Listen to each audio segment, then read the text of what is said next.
Hello, আসসালামু আলাইকুম। সবাই কেমন আছেন? আশা করি ভালো আছেন।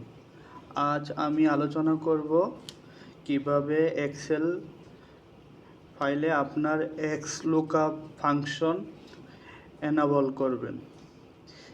তার জন্য আপনাকে কিছু কাজ করতে হবে।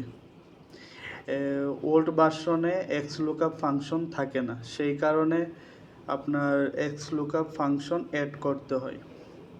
তো XLOOKUP দিয়ে আমরা অনেক কাজ করতে পারি। আপনারা চাইলে আমি পরবর্তীতে একটা ভিডিও করব XLOOKUP নিয়ে। তো আসুন এখন কিভাবে XLOOKUP আপনি এক্সেল ফাইলে অ্যাড করবেন।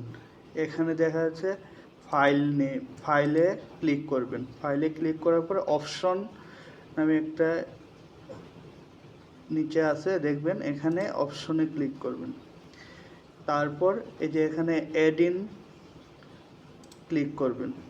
অ্যাডিনে ক্লিক করার পর আপনার যদি এখানে না থাকে, এটা অ্যাড করতে হয়। আমার অলরেডি অ্যাড আছে, তাই আমাকে এখানে অ্যাড দেখাচ্ছে।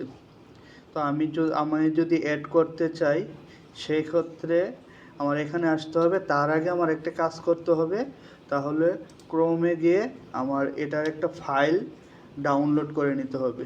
আপনারা চাইলে এখানে github.com এই ওয়েবসাইটে গিয়ে ফাইলটা ডাউনলোড করতে পারেন। এই লিঙ্কে গিয়ে ডাউনলোড করতে পারেন। তো এখানে আপনার লেটেস্ট ভার্সন আছে, এখানে ক্লিক করে ডাউনলোডে দিলেই ডাউনলোড হয়ে যাবে। তো এখন এক্সেলে যাবেন। এক্সেলে যাওয়ার পর এডিনে যাবেন। এডিনে যাওয়ার পর এখানে দেখবেন যে এক্সেল এডিন নামে একটা অপশন আছে। তারপর গো এখানে ক্লিক করবেন। আমার যেহেতু অলরেডি এটা এনাবল করা আছে, তাই এখানে টিক চিহ্ন দেখাচ্ছে। তো আপনি যাবেন ব্রাউজ। এখানে যাওয়ার পরে আপনি যেই ফাইলটা ডাউনলোড করেছেন যে লোকেশনে, ওই লোকেশনে যাবেন। যাওয়ার পর আপনি এখানে ক্লিক করবেন, ওকে দিবেন।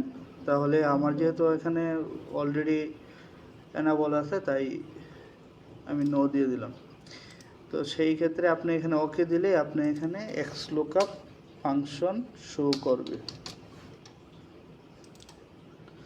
দেখতে পাচ্ছেন XLOOKUP ফাংশন। তো পরবর্তীতে আমি একটা ভিডিও করব যে XLOOKUP দিয়ে কি কি করতে পারবেন বা XLOOKUP এর প্রয়োজন কি কি। ধন্যবাদ। আসসালামু আলাইকুম।